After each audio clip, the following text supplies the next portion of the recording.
Hello and welcome to G2 vs Rogue highlighted match analysis. Without any further ado, let's get started.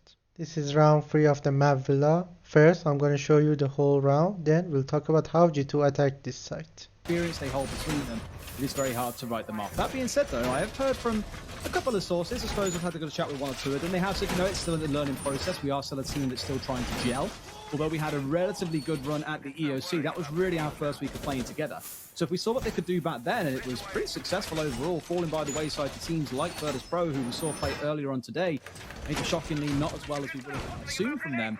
There is much more to come from this Rogue side, and I'm still kind of in the back of my mind thinking that on the side of G2, they just got more experience, they've got more about them than maybe Rogue have. But again, I think in this competition now, you just cannot afford to write any team off early. Attackers are moving out to locate a bomb. Rogue's definitely one to look out for. Leon and Karzeka both being highlight players from their previous rosters. I mean, Karzeka was not necessarily always at the top of the scoreboard for Empire, but definitely a notable player. Rogue do pivot now. Mr. Consistent, I call him. Yeah, no, that's fair. Look, I like that. Rogue now going to pivot over to kitchen, dining, bomb site defense. And look, honestly, G2's team composition is likely going to favor this even more heavily. Just emphasizing that roam clear. As we know, Leon was shut down the previous round on that roam, but he switched over to the Oryx, and newest operator just allowed in the comp this season. Be interested to see how he can make his rotations, make the most of his Remar dash and the jumping up through hatches. Hopefully it's impactful. I'd love to see it. I know a few teams have been quite hesitant to use him because the fact that you still inflict damage on yourself playing on this is not really pleasant. But I think in the case of Leon now that you're running around with an MP5, you're in a spot where your gun's actually really decent. You do have this ability to make quick rotations. You can actually be useful during the setup as long as you don't mind tanking a bit of HP. But you'll notice from Leon, he hasn't taken any damage, therefore hasn't been smashing down any walls. He's solely focused on being this roamer with the rapid rotation ability, making use of his, well, utility in that case. Great usage of the pulse scanner here, the cardiac sensor from Corey, destroying that proximity alarm. Is Kanto looking to push in through China potentially? Just checking Mod, and there's the kill onto Aces. Nice one there to tame these roamers. G2 looking to be in a prime position. Couldn't take out the default count. Bit of a whoopsie, but it's all right. Now your cameras are mine, says Dekaivi. Uses that tablet to hack into the defensive cameras. Rogue needs to be over their shoulder after that one. And G2 in the driver's seat here, but when will this execute come about? There's plenty of time to make it happen. I like how they're playing this very controlled game so far. Very drone heavy, very much based around these intel operators. But Kanto's popping off in this round. Already got himself 3. Can he make it the final 2 to get the ace? But behind him, Tengu is going for the plant. It was Ace's last round working the magic. This time around, it's Kanto. No way! Ace. What more do you need to see from this man? From the first flick onto Ace's head in the opening duel, all the way through. That's how you drag it. Okay, here's how G2 attacked this site. First, Ash repulsed Pantry. I don't know if it was intentional or not, but if it was intentional, it was to hold Pantry window and dining to Pantry rotation. Meanwhile, all of this is happening. Nomad pushes basement by the help of prepared stones like these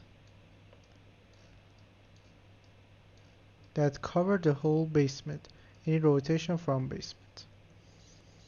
After pushing basement, Hibana tries to open the pantry wall and make a long line of stuff from window and from pantry to site, dining site. After putting airdrops to cover her flanks, Nomad pushes to pantry and holds dining. After that, Hibana pushes and tries to open laundry wall and makes a rotation here actually. Jackal is in charge of holding this rotation, or that hole was made to simply put pressure on site. Meanwhile, all of this is happening. Ash pushes back hallway and wants to clear out the living room, and Jaeger dies while making rotation. And then Hibana pushes pantry to go with Nomad and Plant. Dokkaebi, after clearing out living room with her drone, tries to go across her with Jackal, but she dies, and instead Jackal stays on the window. I think maybe Jackal didn't push because there was Ella Grismot on the window. After clearing out the barbed wire, Ash, Nomad and Hibana push dining. Ash kills Smoke, and the rest you can see in this clip. I like how they're playing this very controlled game so far. Very drone heavy, very much based around these intel operators. But Kanto's popping off in this round. Already got himself 3. Can he make it the final 2 to get the ace? But behind him, Tengu is going for the plant. It was Ace's last round working the magic. This time around it's Kanto. Gets himself the ace. What more do you need to see from this man? From the first flick onto Ace's head in the opening duel all the way through. That's how you drag it. In this clip, I'm going to be talking about how G2 utilized Capitao in round 6 to go for a plan in the side, trophy, and statue. As you see first, Hibana is using her 2 Excarios to make a crouchable wall and having a long angle from bedroom to split and back of trophy. So nobody can rotate from split to back of statue, and nobody can play back of trophy except this little spot that you see Smoke playing. So as you see first, Nomad tries to drone red stairs and take control of landing, but somebody is on red stairs, and I think Ash and Hibana want to try to pinch anybody playing in Astro and take Astro control too.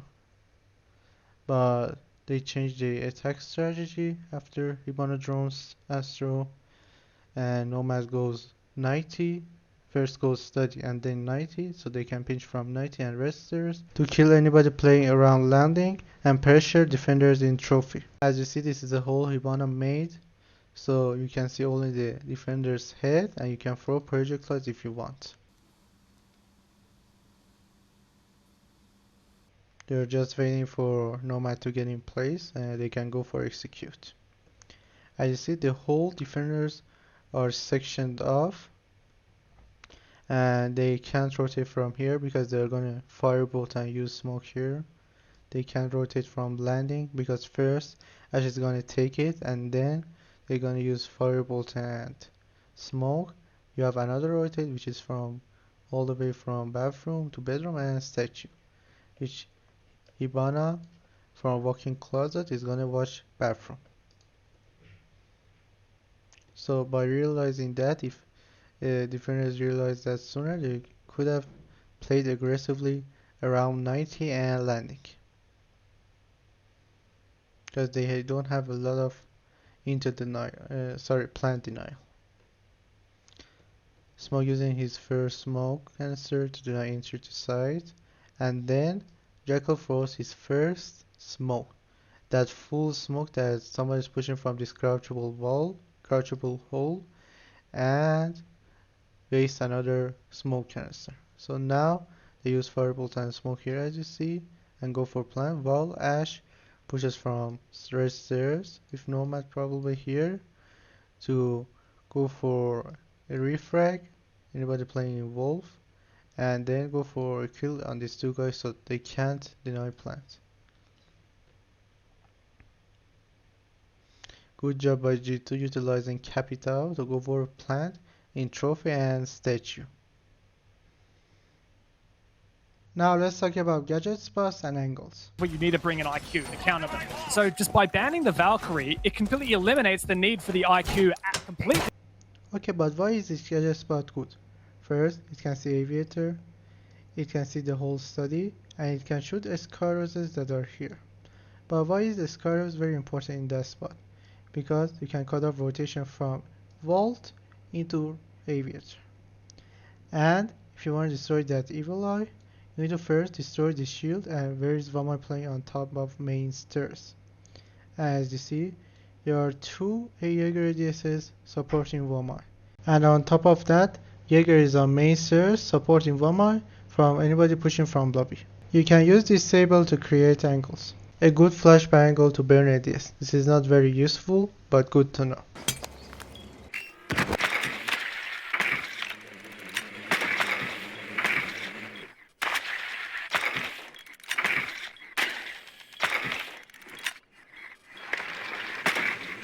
This is a bonus nade spot to kill anybody bandit tricky in statue wall. Where was that even from? I gotta know where that nade came from, man. He was positioned, looked like it's on the roof, so.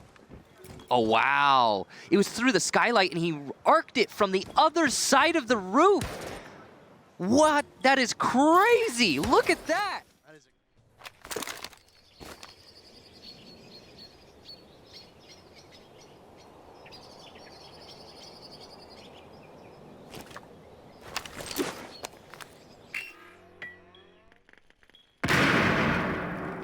Thanks for watching. Don't forget to like and subscribe and leave your questions down in the comments. I'll see you in the next video.